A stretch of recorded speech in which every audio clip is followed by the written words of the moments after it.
bom dia, boa tarde, boa noite. Como é que você está? Tudo bem com você? Mais um dia que Deus nos deu a graça de acordarmos e acordar para despertar, hein? Nós precisamos despertar, não basta só acordar, né? Temos que despertar. E hoje, 4 de julho de 2025, continuando então vendo os provérbios, nós estamos no provérbio capítulo 23 e hoje nós vamos ver o versículo 9. Vamos lá? Não perca tempo falando com nenhum insensato, porque ele vai desprezar suas palavras sábias. Aqui quando você perceber que a pessoa não tem interesse ou às vezes fica até zombando daquilo que você está falando, não fale mais, pare de falar. Porque muitas vezes o teu exemplo, né, vai mostrar muito mais do que as palavras. Mas não deixe de falar. Mas quando você perceber que a pessoa não está interessada, a pessoa é insensata. Muitas vezes até ofende a gente, né, por aquilo que a gente está falando. Então, deixa quieto. Fazer o quê? Você tentou, você fez a sua parte, tá? Mas não deixe de falar. Mas não perca tempo, sabe? Começou, viu que não gerou, né, não fluiu, então desiste, né? Mas assim, a gente deve sempre sim estar falando de Deus, falando de Jesus, levando para eles as mensagens, mas aqui tem aqueles que realmente não querem. A mensagem foi para todos, mas nem todos aceitam. Bem diz Jesus, né, que muitos serão chamados, mas poucos escolhidos, porque as pessoas não se deixam levar pela palavra, não se deixam escolher pela palavra de Deus, né? Então vamos lá. Versículo 10. Não desloque a divisa da terra, nem invada o campo dos órfãos, pois o defensor deles é forte e defenderá contra você a causa deles. Gente, isso aqui é muito forte, né? Deus está sempre do lado dos menos favorecidos, dos órfãos e das viúvas. Por que órfãos e viúvas? Porque o marido é o provedor da casa, né? O marido deve ser o provedor da casa. Sempre foi e sempre será. Então, quando o marido falece, a viúva, e se ela ficou com filhos ainda, então a viúva, ela não tem como se sustentar. Como ela vai sustentar o filho, né? E como ela vai sustentar, se sustentar? Então, você não deve, o quê? Não deve tá tomando as coisas dessa viúva, porque muitas vezes acontecia que a pessoa estava endividada, estava, né, devendo, às vezes o marido falecia, deixava dívida, a mulher tinha que acabar vendendo, né, os seus bens, né, e muitas vezes doando os seus bens, entregando os seus bens para os devedores, para que ela pudesse pagar a dívida. Então o que acontece? A pessoa, quando é órfã, quando é viúva, na verdade, ela não pode entregar os seus bens. Porque aquilo é tudo que ela tem. E através daqueles bens, né, que ela tem, ela poderá, com o tempo, ir pagando suas dívidas. Mas se ela não tem aquele bem, como é que ela vai ter? Por isso que ele fala, não desloque a divisa da terra. Porque se você ficar deslocando a divisa da terra, você vai ficar pegando, né, a sua cerca, por exemplo, tá aqui. E aí você começa a pegar, pega 2 metros, outro dia você pega mais 2 metros, vai mudando a divisa, né? Vamos dizer assim, do sítio da pessoa, da viúva. O que é isso? É você ficar tirando aquilo das pessoas mais inocentes, das pessoas mais humildes, fazer negócios lucrativos com pessoas humildes, que você está aproveitando da situação, da vulnerabilidade dessas pessoas. Então, isso Jesus, né, e Deus, ele não aprova, ele desaprova e fica muito irado ainda com isso, porque ele fala ali, olha, no versículo 11, pois o defensor deles, quem é defensor deles? Javé, é forte e defenderá contra você a causa deles. Então, veja, tudo que eu não quero para mim, eu não quero para o outro, né? Porque se eu faço alguma coisa errada para o outro, com certeza vai voltar para mim. Que os olhos de Javé está atento para que a gente, né, não pratique injustiça, né? Pelo contrário, nós temos que ajudar, né, as pessoas, não só com bens materiais, mas também com bens materiais, mas também com instrução, né? Instruindo as pessoas para que elas tenham mais discernimento, entendimento, né? Principalmente os humildes, os mais simples. Então nós precisamos sim estar sempre ajudando e dando sabedoria, levando sabedoria para essas pessoas, que aí elas vão saindo da pobreza, né, de onde eles vivem, e muitas vezes da resistência do que eles vivem, né? Então nós precisamos ajudar e não, muito pelo contrário, né, não tirar as coisas que são deles. Então agora versículo 12, olha que legal. Discipline sua mente e preste atenção aos conselhos da experiência. Discipline sua mente. Gente, você sabe que a mente nossa, ela não sabe distinguir o que é real e o que é irreal, né? Por isso que quando a gente ter fé, né, é você acreditar naquilo que você ainda não viu, que os teus olhos ainda não viram, mas que você acredita que já aconteceu. Então, a tua mente, ela não sabe discernir se aquilo é real ou não.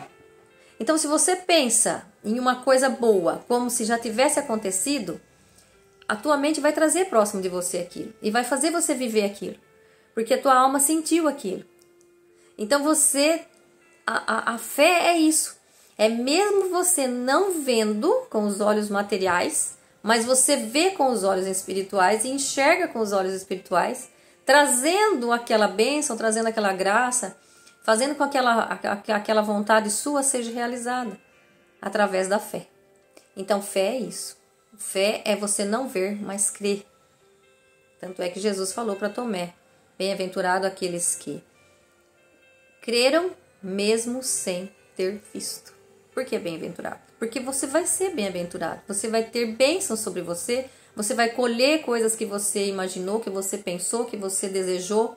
Você vai colher. Então, cuidado para nossa mente, para que a gente não fique pensando e remoendo coisas do passado que não foram legais, porque o seu cérebro ele vai estar vivendo tudo aquilo de novo. Aquela situação que você viveu que não foi legal, o seu cérebro vai estar vivendo novamente. E isso não vai ser legal para você. Porque você vai passar por toda aquela angústia, por todo aquele sofrimento de novo. Porque o seu cérebro vai trazer à tona aquilo de novo, novamente, para você. E para suas emoções, né? E lembra que as nossas palavras, né, elas vão se tornando nossas emoções. Então, palavras tornam as emoções, emoções, sentimentos, sentimentos, ações, do que nós falamos já outras vezes, e as ações em os nossos hábitos, na nossa vida.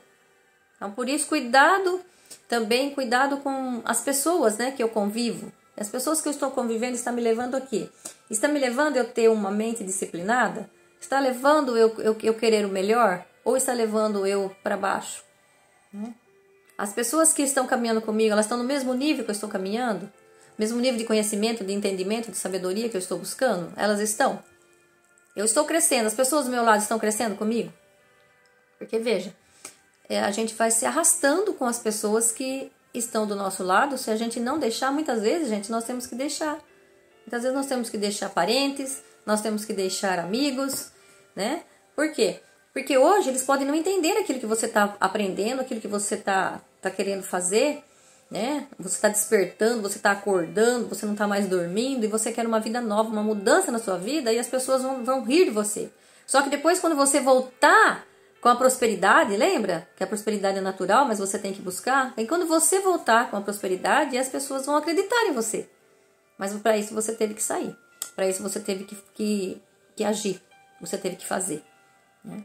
Então, discipline sua mente. Busque na sua mente crescer, se desenvolver e busque ter fé.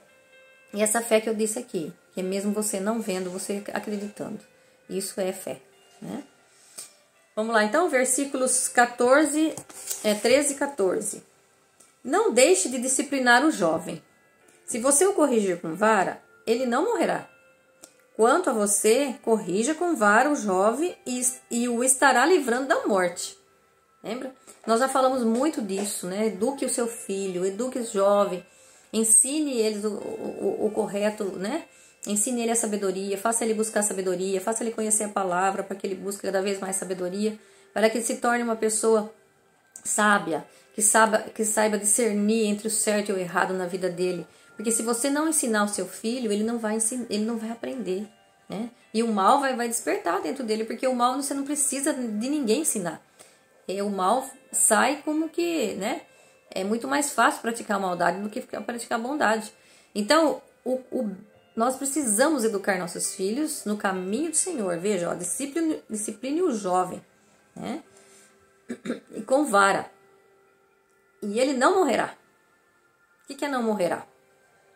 Ele viverá, ele seguirá no caminho correto, porque quando você está no caminho errado aqui nesse mundo, você está morto para Deus. Você está morto para fazer a vontade que Deus quer, para cumprir o seu propósito. A gente acaba morrendo aqui nesse mundo. Mesmo vivo, a gente morre, né? E pode também acontecer de você morrer mesmo, literalmente morrer. Né? Quantos jovens a gente vê aí que estão perdidos na droga, nos vícios e acabam morrendo, sendo assassinados. Então aqui existe 2 tipos de morte. A morte quando a pessoa está viva, que ela ainda pode sair dela, que você corrigindo o jovem, ele não morrerá, né? E aquele jovem que está morto, que você pode ajudá-lo para que ele possa voltar à vida, antes que ele realmente morra, né? Então veja, ó, não deixe de disciplinar o jovem. Se o corrigir com vara, ele não morrerá.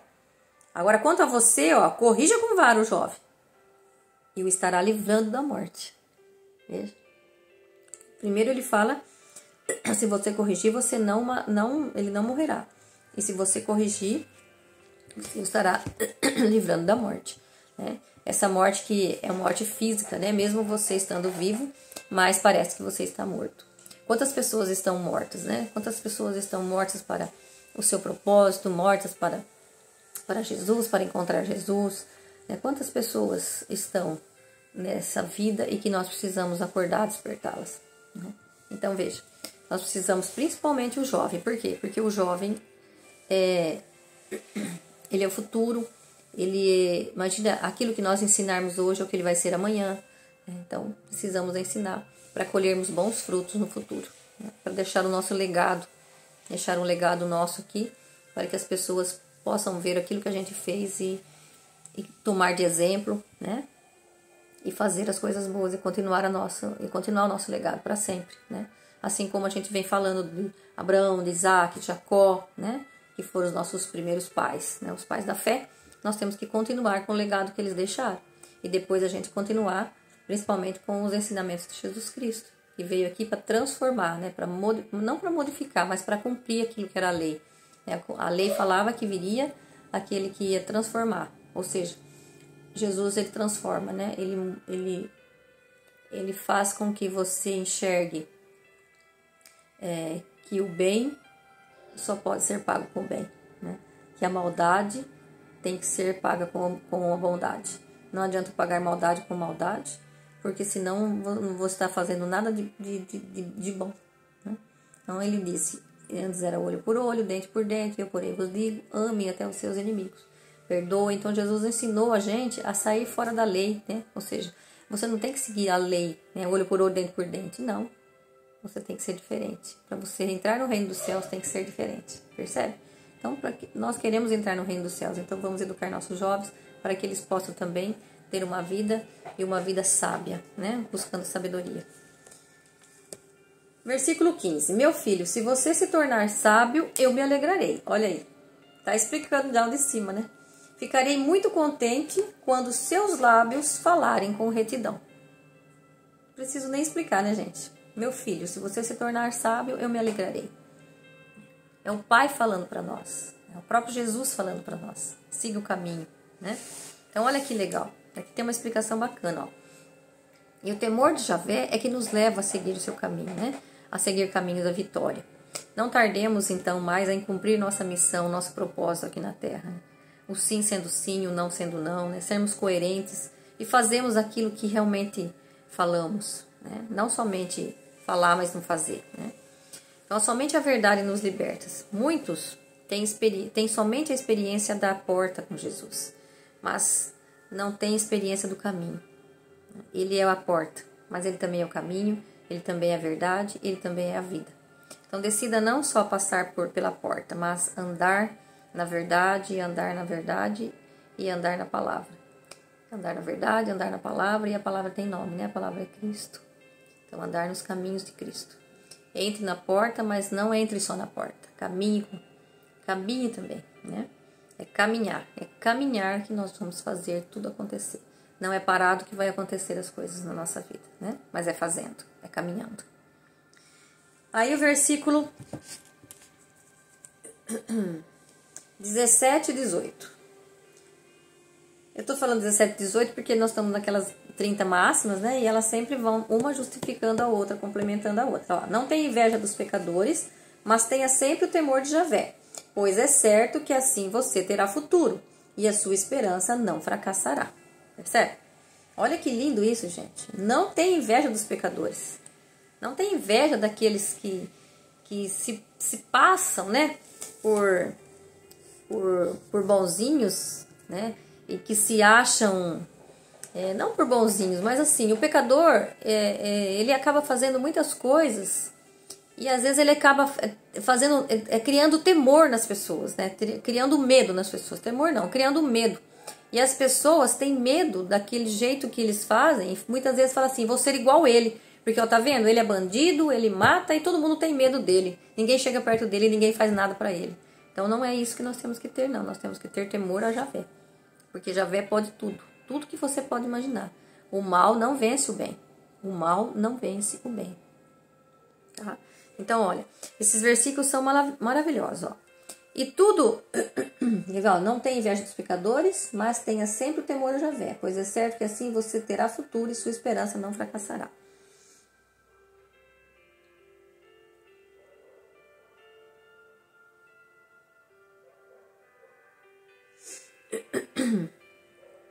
E assim a gente vai fazendo com que nossa vida seja melhor, né? Então agora aqui o versículo 19, 20 e 21, ó.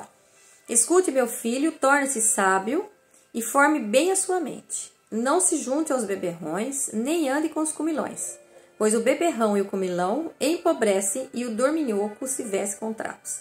O que a gente tem falado tempo todo aqui, né, no provérbio, lá no começo, lembra do provérbio 6, capítulo 6, que falava da formiga, né? Vai ter com a formiga o preguiçoso. Então aqui ele está falando novamente, ó. Escute, meu filho, torne-se sábio e forme bem a sua mente. Não se junte aos beberrões, nem ande com os comilões, pois o beberrão e o comilão empobrecem. Por quê? Ontem mesmo nós estávamos dizendo a questão de Esaú, né, que ele vendeu a primogenitude, vendeu suas bênçãos por conta de um prato de comida. Então, comilão e beberrão, eles vão acabar denegrindo o corpo. E o nosso corpo é o templo do Espírito Santo. Nós precisamos do nosso corpo. O nosso corpo é o transporte, vamos dizer assim, né? É um meio de transporte do nosso espírito e da nossa alma. É o espírito e a alma que devem governar o nosso corpo. Mas sem esse corpo aqui, a alma e o espírito também perecem. Por quê? Porque nós precisamos dele para que o espírito esteja nele. Então, se a gente denigre nossa imagem, o nosso corpo, que é a imagem, a semelhança de Deus, ou seja, que tem o conhecimento do bem e do mal, e pode e sabe discernir, é só buscar conhecimento que você vai saber discernir o que é certo e o que é errado. Por isso que a gente está aqui falando sobre sabedoria, falando sobre provérbios, para que a gente busque cada vez mais, para que a gente possa ter o quê? Sabedoria, né? E para que a gente cuide do nosso corpo. Não é só espiritualmente, não, nós precisamos cuidar de tudo. Você não cuida do seu carro? Você não coloca melhor gasolina? Você não está sempre revisando o óleo? Não está sempre fazendo revisão no seu carro para ver se ele está em ordem? Porque se ele não estiver em ordem, o que vai acontecer? Vai acontecer um acidente, alguma coisa do tipo? Você pode aí danificar o seu motor do seu carro e aí vai sair muito mais caro? E por que você danifica o seu corpo colocando bebidas, colocando comidas que desnecessárias muitas vezes para dentro do seu corpo? Que você está matando o seu corpo, que é templo do Espírito Santo. Seu carro é matéria. E seu corpo carrega sua alma e seu espírito. E você, muitas vezes, coloca para dentro aquilo que mata sua alma e teu espírito. Então, vamos cuidar mais, né? Vamos cuidar, né, do nosso corpo. Olha que lindo que fala aqui, ó. Tudo que é vício nos mata, né? Veja, não é só a bebida. A bebida não é só... ela não mata só fisicamente as pessoas, né? Não só a bebida, mas também a comida. comer demais, né? Também é pecado. Por isso é pecado, porque comer demais é gula. Então, o que é pecado? O pecado é tudo aquilo que nos mata fisicamente. Não só fisicamente, mas nos mata fisicamente, nos mata mentalmente e espiritualmente. Veja, esses versículos falam de coisas muito sérias. Por exemplo, como eu disse, né, se o nosso corpo é templo do Espírito Santo, então se nós estamos nos enfraquecendo, né, porque nós estamos perdendo esse corpo e nos estamos distanciando de Deus. Porque se eu estou danificando o meu corpo, eu estou danificando o Espírito que está dentro de mim e automaticamente me afastando de Deus. Porque eu estou denegrindo o meu corpo, né? Então, olha que coisa linda, né? A comida, por exemplo, o açúcar, por exemplo, eu já vinha falando antes, né? Eu sei que é difícil tirar o açúcar, não é fácil não. Mas o açúcar, gente, ele diminui a nossa capacidade de aprendizado. Ele atrapalha o nosso raciocínio. Ele causa interrupção. Se você estudar o cérebro, você vai ver que os nossos neurônios, ele tem uns... É muito lindo estudar o neurônio, né? Ele tem vários componentes, vamos dizer assim, para a gente entender mais fácil. E tem um que chama bainha de mielina. E essa bainha de mielina, quando ela é danificada, ela que leva o impulso do neurônio para o outro, sabe? Então ela leva o impulso, ou seja, ela leva... Porque os neurônios se conversam entre si. Por exemplo, quando você está com vontade de fazer xixi, como é que seu corpo sabe que a sua bexiga está cheia? Então a sua bexiga encheu, aí o corpo manda um comando que a bexiga está cheia, ela manda um comando para o seu cérebro e aí você vai fazer o quê? Você vai para o banheiro fazer xixi. Então o seu cérebro te avisa, ó, a bexiga está cheia, esvazia, a bexiga está cheia, esvazia. E aí você tem a vontade de fazer xixi. Porque se você não tivesse esse comando do seu cérebro te avisando que sua bexiga está cheia, o que ia acontecer? Você ia ficar todo mijado. Literalmente, né? E por que as pessoas que bebem, você já viu um bêbado todo cheio de xixi? Por quê? Por conta disso. Porque o açúcar que contém naquela bebida vai fazer com que ele perda a sua capacidade de raciocínio. E perdendo a sua capacidade de raciocínio, os neurônios ficam todos perdidos lá. Eles não sabem mais o que está fazendo. Então a pessoa não consegue ter o raciocínio de segurar a bexiga cheia e de esvaziar a bexiga. Veja quanto é prejudicial a bebida, o álcool, a comida, né? A comida mal usada, né? Usada como gula. Então veja, além dele causar, né? O açúcar também causar esse problema no nosso cérebro, vai provocando o que no futuro? O Alzheimer, né? Vai provocando isso. A diabetes, né? Quantas vezes a gente vê aí pessoas diabéticas mutilados, né? Tendo que se mutilar. Pessoas que ficam cegas, perdem órgãos, né? Então a bebida e a embriaguez faz a pessoa perder também a razão, né? A pessoa não fala coisa com coisa, justamente por conta disso. Porque você danifica aquilo que de mais sagrado você tem dentro de você, que é o seu cérebro que faz. Mais sagrado no sentido de você pensar, raciocinar, né? E ele recebe impulso do coração, lógico. Nosso órgão mais importante seria o coração, né? Porque é dele que procede todas as coisas. E é o coração que manda o impulso para o nosso cérebro. Então, veja. Gente, nosso corpo é maravilhoso. Ele tem uma unidade entre os nossos órgãos com tudo. Então, dependendo daquilo que eu coloco na minha boca, que eu coloco dentro do meu corpo, eu vou danificar meu corpo. E danificando o meu corpo, eu estou danificando aquilo que vive em mim, que habita em mim, que é o Espírito Santo. Porque o nosso corpo é templo do Espírito Santo. Se ele é templo do Espírito Santo, então o que estou fazendo? E a gente vai terminar assim hoje, né? O que eu estou fazendo para que o Espírito Santo que habita dentro de mim esteja cada vez mais fortalecendo, me ajudando, me iluminando para que eu possa cada vez mais ser sábio e ter sabedoria para saber discernir o que eu faço na minha vida. Então fiquemos com essa pergunta, né? O que eu tenho feito? Eu tenho utilizado realmente o meu corpo, né? Utilizado o meu corpo para fazer aquilo que é bênção ou aquilo que é maldição? O que eu estou atraindo para o meu corpo? O que eu estou fazendo com o meu corpo? O que eu estou comendo, o que eu estou bebendo, está me ajudando ou está me denegrindo? E que nós possamos assim ficar com esse versículo, né? esse versículo 19 ao 21. Depois vai lá. Eu gosto muito que vocês, depois de vocês ouvirem, vá lá e lê aquilo que nós lemos, aquilo que nós estudamos, para que você vai se interiorizando cada vez mais e praticando cada vez mais a sabedoria. E é muito gostoso também, cada vez que você pode ler um versículo por dia. Por exemplo, hoje, dia 4, você pode ler o versículo 4 inteiro. E comece todo mês, sempre no primeiro dia do mês. Comece a ler Provérbios e nunca mais pare.